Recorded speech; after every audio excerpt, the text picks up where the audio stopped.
Happy New Year, guys! Sorry, mata ko, masakit yung mata ko. So, New Year na. New Year, new month, new day.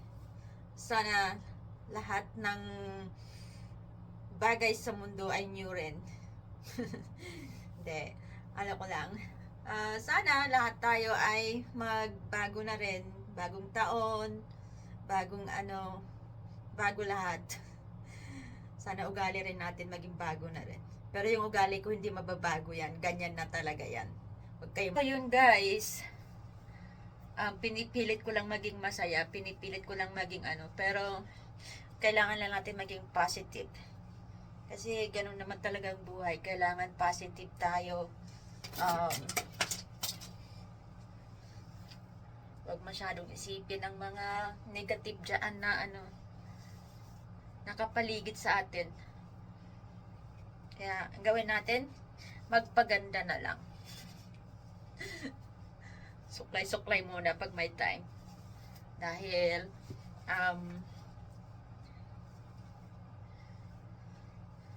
makalat na yung buhok ko. Natulog ako, kagaya ganyan ang buhok ko ngayon. Kasi natulog ako kagabi ng basa ang buhok ko. Dahil nakauwi kami kagabi anong oras na. Siguro mga almost 2 o'clock kami nakauwi. Tapos pag uwi naligo pa ako. Kaya yun. Tapos humiga ako sa sala. Pag higa ako sa sala, nakatulog agad ako. Kaya pagising ko kanina, medyo basa-basa pa nga yung buhok ko eh. Nagising ako lang 9:30. May 9:30. Yun naman guys. Dahil New Year, new ligpitin. Ang dami kong liligpitin, no? Tingnan mo nyo naman yan. Pakita ko sa inyo. So, yan. Kita nyo yung tambak na yan? Mga jacket ko yan. Yan. Natambak yan dyan kasi pag umaalis kasi ako, syempre din iba-ibang jacket ang sinusuot, kaya ayan, natambak ko dyan yung jacket. So actually lang to, kalahati lang ng mga jacket ko yan. So ilang jacket yan, makikita nyo guys, yan puro jacket yan. Ayan, sino may jacket dyan, magla-live selling ako. Ito nga, binili ko bago, hindi ko pala nakalimutan ko na yan. Nasuot ko dapat ito ng Christmas, hindi ko siya nakita. Oh my God. Ayan, nakatag pa. So, never mind, next year na lang. Hopefully makita ako siya next year. So, yes, tingnan mo yung mga jacket ko. Jacket.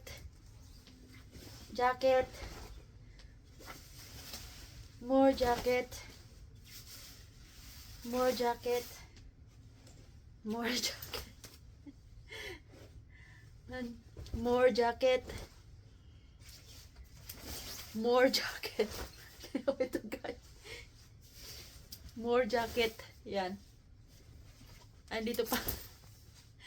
Yan ko din. Saan natin yung camera. Kasi ba hindi. Oh my God, hindi ko na mabuhat. Sorry. Diyan na nga lang. Balik ko na nga lang dyan. So, guys, hindi ko na mabuhat. Jacket ko lahat ito. Can you imagine?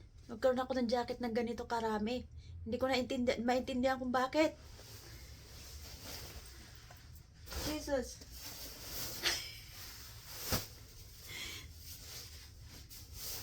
May jacket dito yung asawa ko. Nag-iisa lang. Oh my God. Kailangan ko tupiin nito mga jacket na to kasi wala na akong mapaglagyan dito. Wala rin ako ayoko naman kasi sila ibalik sa cabinet dahil gaya nito, isang beses ko lang nasuot. Tapos, the next day, hindi ko naman siya susuotin agad. Tsaka, hindi ko kasi sila nilalaban agad. Mga jacket ko, hindi ko agad nilalaban yan kasi pinang-iibabaw ko lang naman yan. Tapos, pagka ihuhubarin. So, hindi mo kailangan laban ng labhan. Hindi rin maganda kasi sa mga jacket na ganyan na laging nilalabhan kasi masisira.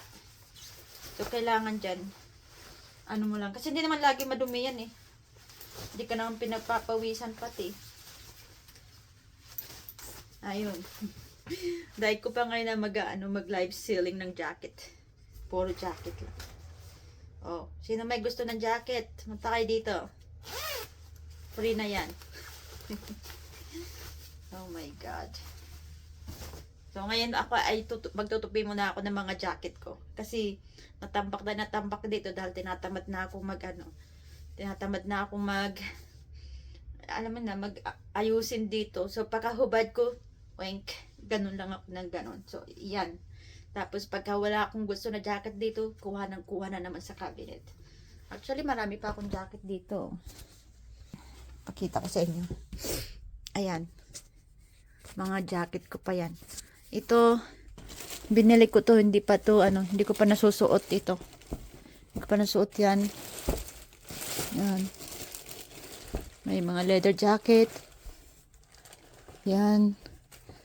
Ito, binili ko to sa sa Scotland. Oh, may tag pa rin siya, oh. Hindi pa siya na to jacket. Marami pang jacket yan. Ayan. So, itong cabinet lang na to is jacket lang yan. Tapos, ito dito, well, cardigan at saka yan. Naghalo-halo na rin yan dyan. Kaya, ganun. Nagiging na ako ngayon eh. Sa totoo lang, napapansin ko sa sarili ko, nagiging shopaholic na rin ako. Kasi wala akong magawa pagka galing sa trabaho eh. Nabuboard ako sa bahay. Kaya, minsan magwe-window shop ako kunwari, tapos may bibilhin na naman. Tapos itatambak lang din. So, yun na muna guys. Itutupi ko muna to. Then ipakita ko sa inyo mamaya pagkatapos ko tupiin. Yan yung New Year ko ngayon. New Year's resolution ko is tama na mag-shopping. I-dispose yung mga dapat i-dispose. Yung mga hindi na isusuot. Actually, meron na ako ditong ito oh. Ito ilalagay ko sa sa tawag dito yung donation box. Yan. So, yan na muna. Kasi marami pa akong damit doon na ilalagay sa donation box. So, yan guys. Natapos ko na rin itupi. Actually, ilang peraso lang naman yan eh. So, yan. Yan. So, yan yung mga jacket na pinagsusuot ko. Lalaban yan pagka hindi na winter. Yan. Tapos, ito papa-repair ko yan. And, itong mga dito, ito nga pala guys, yung na-discover ko na nakatag pa, mga in-order ko pala, natakpan lang dito, kaya hindi ko nakita.